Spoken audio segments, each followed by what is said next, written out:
Bien, bonjour à tous. Donc aujourd'hui, on va faire un exercice sur la modulation d'amplitude. Donc avant de commencer, on va faire un petit rappel en ce qui concerne le montage du modulation d'amplitude.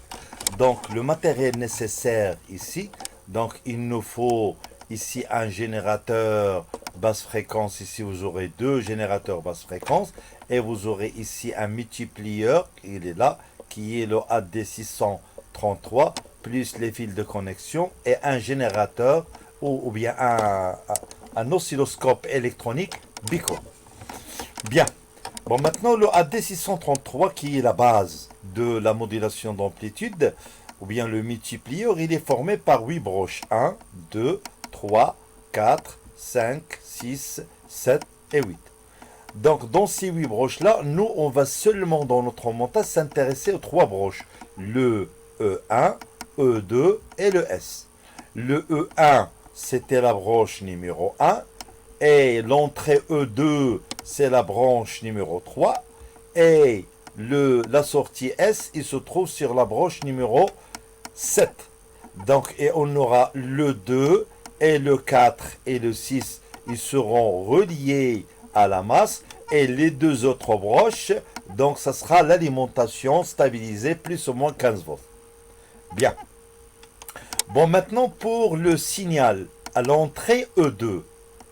L'entrée E2, il y a le S de T qui est égal à S de T plus U0.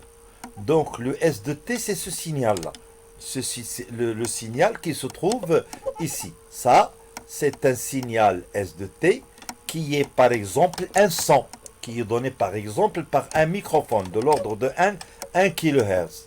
Donc sa période T, on peut le déterminer directement ici à partir de ces deux crêtes.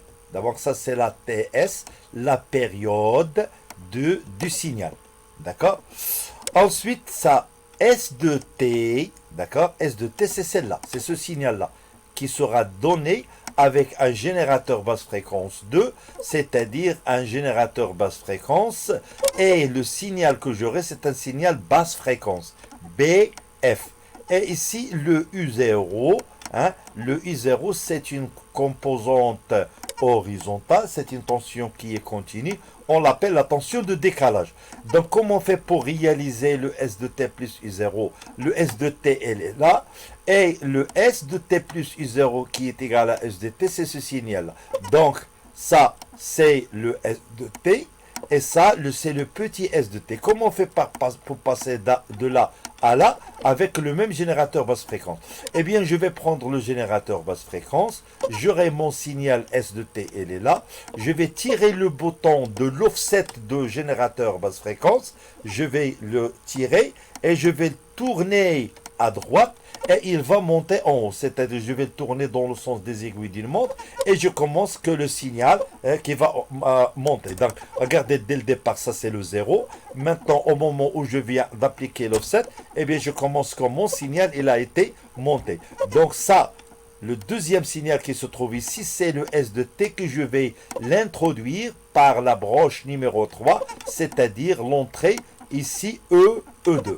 Pour l'entrée E1, j'aurai une tension qui est porteuse, c'est la haute fréquence et qui est là. Avec le PM, c'est l'amplitude qui se trouve ici, d'accord? C'est l'amplitude du signal haute fréquence, pardon. Eh bien, au moment où je vais le prendre, le premier, le E1 et le E2, ils seront multipliés ici et ils vont vous donner à la sortie ce signal-là qui est là. Bien. Bon, maintenant, on va essayer de faire une petite application, un exercice d'application qui permet de nous expliquer ça. Bien. Exercice numéro 1 sur la modulation d'amplitude. Les ondes électromagnétiques ne peuvent se propager dans l'air sur de grandes distances que dans un domaine de fréquence élevée. Les signaux sonores audibles, c'est-à-dire qu'on l'entend, de faible fréquence sont convertis en signaux électriques de même fréquence, puis associés à une onde porteuse de haute fréquence afin d'assurer une bonne transmission. Premièrement, la chaîne de transmission. Le schéma numéro 1, comme vous le voyez ici, représente la chaîne simplifiée de transmission d'un son, qui est là, avec à l'aide d'un microphone, d'un son, par modulation d'amplitude. Elle est constituée de plusieurs dispositifs électroniques.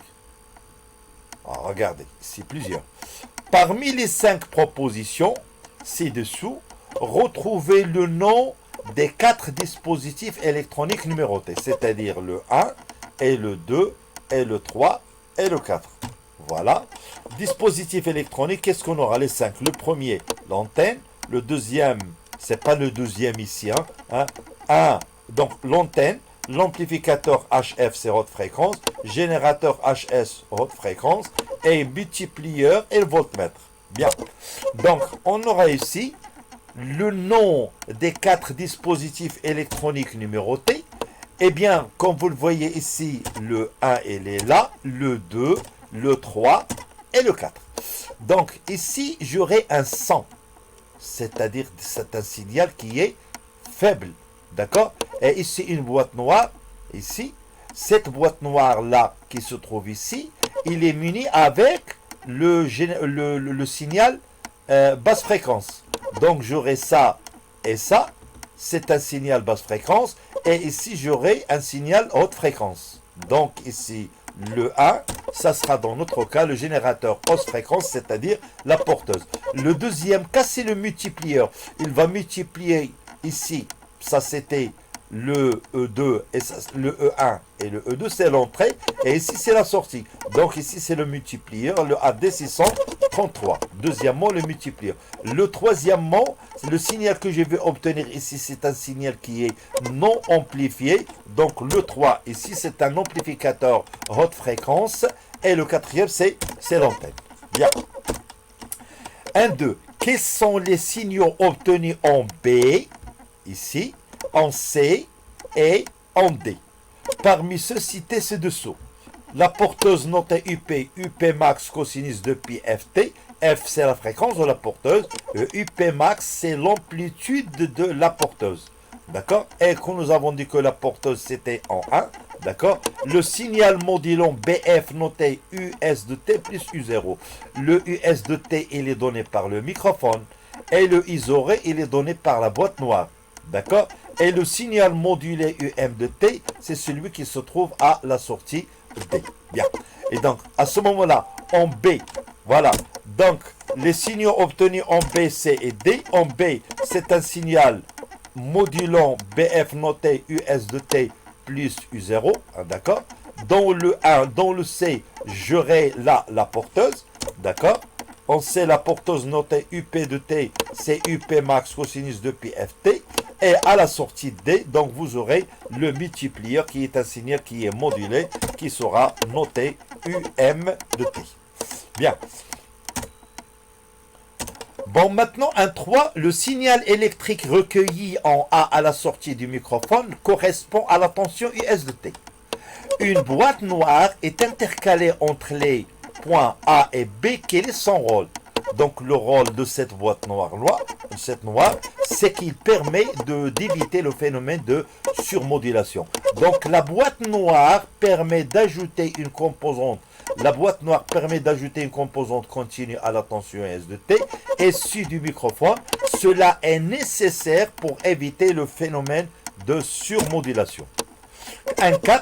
Le dispositif électronique 2 effectue une opération mathématique simple qui peut être, donc c'est-à-dire je parle du multiplieur, US de T plus U0 que multiplie UP de T, US de T plus U0 divisé par UP de T, choisir la bonne réponse sachant que l'expression mathématique du signal obtenu est UM égale à K que multiplie U0 plus US de T que multiplie UP max cosinus de pi FT. Eh bien, ça sera cette fonction-là qui est le produit et c'est la première, mais il y a ici un facteur K qu'on va l'ajouter. Voilà, le dispositif permet de multiplier deux tensions, soit l'opération US de T plus I0 fois UP de T. En effectuant cette multiplication, eh bien, on obtient l'expression proposée au signal modulé. Voilà, donc UM de T est égal à K US de T plus U0, P multiplie UP max. Ça, c'est pour le signal modulant. Et ici, vous aurez UP de T, le signal modulé. Donc, le facteur K est introduit par le multiplieur. Donc, on prend la valeur presque de 0,1 volt moins 1. Bien. Bon. Deuxièmement, la modulation d'amplitude. La voie X d'un oscilloscope bicourbe est reliée en B et la voie Y est reliée en D. L'oscillogramme obtenu est le suivant.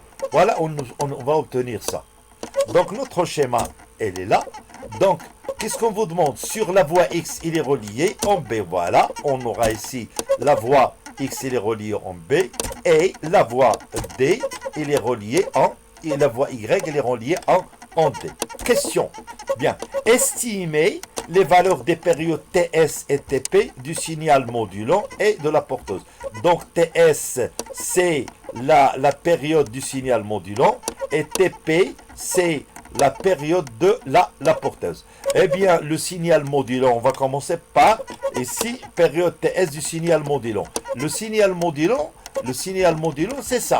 D'accord? C'est ce qu'on vient d'introduire dès le départ. D'accord? Qui est le microphone avec la boîte noire qui a été décalée. D'accord? Regardez. Ici, vous aurez une première période, une deuxième période, une troisième période. Donc, vous aurez 3 TP, ou bien 3 TS, pardon. 3 TS est égal à la valeur de 6,75 millisecondes. Il ne faut pas oublier toujours, et c'est ce qui se trouve sur cet axe-là. Et soit le second, soit les millisecondes. Et si vous aurez millisecondes, vous aurez, dans ce cas-là, 3 TS égale à 6,75 millisecondes. Voilà, on divise par 3 et on trouve la valeur de 2,25 millisecondes. Donc la TS, c'est-à-dire la période ici du signal, c'est 2,25 millisecondes, c'est-à-dire du signal modulant. Ensuite, maintenant, pour la TP, regardez. Donc, la TP, c'est le signal, le TP, regardez. Donc, ici, c'est pour la porteuse. Regardez, entre celle-là et celle-là, vous aurez un TP1, 2, 3, 4, 5. C'est-à-dire, vous aurez ici 5 TP. D'accord? 5 TP. Si je prends la valeur de 6,75 millisecondes, j'aurai 40, lorsque vous faites les calculs, vous trouvez 40 TP. Donc 40 TP égale à 6,75 millisecondes. Donc on divise par 40 et on trouve la valeur de 0,169 millisecondes. Ça c'est pour la période de la porteuse. Et comme vous le voyez, que la période de la porteuse elle est plus petite par rapport à la période de signal modulant. Bien. Bon, 2.2, rappelez l'expression théorique de la fréquence petit f en fonction de la période t avec les unités, puis calculez les fréquences petit f du signal modulant et grand F de la porteuse. Eh bien, on aura petit f est égal à 1 sur t, bien sûr, avec f est exprimé en Hertz et la tension est t est exprimée en secondes, la période. Bon, fréquence f du signal modulant. Bon, la fréquence du signal modulant, c'est 1 sur ts. Voilà, 1 sur TS, TS c'est déjà calculé, donc c'est 10, bon, vous aurez ici 2,25 millisecondes, millisecondes il va être 10 moins 3 monté en haut 10 à la puissance 3 et vous obtiendrez 44 Hz. Bon, pour la fréquence grand F de la porteuse, ça sera F, grand F est égal à 1 sur TP, d'accord? TP c'est déjà calculé elle-même, d'accord? C'était 6,75 divisé par 40, 10 moins 3. 10 moins 3 vont monter en haut. Vous trouvez la valeur de 5,95 13 kHz. Et comme vous le voyez, ici 5,93, c'est-à-dire 5930. Et si vous aurez 444. Lorsque vous faites le rapport entre 5930 et 444, vous trouvez la valeur presque de 13. Donc vous aurez à ce moment-là, grand F, la fréquence grand F de la porteuse, elle est très très supérieure par rapport à la fréquence du signal modulant. Et ça, c'est ce qu'on va voir sur la fin de l'exercice. Bien. 2.3, l'amplitude de la tension du signal modulé UM de T varie entre deux valeurs extrêmes notées respectivement Umax et Umin. Le taux de modulation petit f s'exprime par la relation UM est égal à Umax moins Umin sur Emax plus Umin. Ça, nous l'avons déjà fait en cours. D'accord? Donc de 1. 2, 3, 1. Calculer les valeurs des tensions maximales Umax et Umin du signal. Eh bien, vous aurez ici la tension Umax, elle est là, 3,2. D'accord? À partir du graphe, 3,2. Et la tension minimale, ici, vous aurez Umin, c'est-à-dire 0,9. D'accord? Donc 0,8 et maximum 3,2. Voilà. Bon, maintenant, on déduire la valeur de M. Donc, puisqu'on connaît Umax et Umin, donc à ce moment-là, je peux remplacer par sa valeur 3,2 moins 0,1, trouver 0,6. Donc, M est égal à 0,6. Bon, puisque M il est inférieur à 1, donc c'est une bonne, ici, une bonne modulation. Bien. Donc, on a trois cas. M inférieur à 1, bonne modulation. M est égal à 1, modulation critique. M supérieur à 1, surmodulation. Question après. À quoi correspond un taux de modulation M supérieur à 1? On vient de prendre la réponse. C'est qu'il conduirait à une surmodulation. Bien. 2.4. Le taux de modulation s'exprime aussi en fonction de la tension maximale du signal modulant, US max, et la tension U0 selon l'expression suivante. M est égal à US max sur U0. D'accord? Bon, puisqu'on a ici M, il est inférieur à 1, c'est-à-dire il faut que la tension de décalage U0 sera supérieure à US max. Ça, quelles conditions doit-on satisfaire pour obtenir un taux de modulation inférieur à 1 dans notre cas-là? D'accord? Voilà, nous avons dit que U0, il est supérieur à US max. La tension de décalage U0 doit être supérieure à la tension maximale du signal modulant. Bon, 2, 4, 2. Quelle autre condition est nécessaire pour obtenir une bonne modulation? Ce qu'on vient de faire. Nous avons dit que soit M est inférieur, soit M est inférieur à 1, c'est-à-dire vous aurez U0 est supérieur à US max, soit vous aurez la fréquence de la porteuse, elle est très très supérieure à la fréquence du signal modulant à petit f. Donc grand F sera très supérieur à petit f. Dans notre cas, on a grand F, il est 13 fois supérieur par rapport à F à petit f. Voilà. Donc pour obtenir une bonne modulation, il faut également que la fréquence de la porteuse soit très supérieure à la fréquence du signal modulant. Ceci est vérifié ici puisque grand F est très très supérieur à petit f. Bon, merci de votre attention. Dès qu'on va passer à l'exercice numéro 2.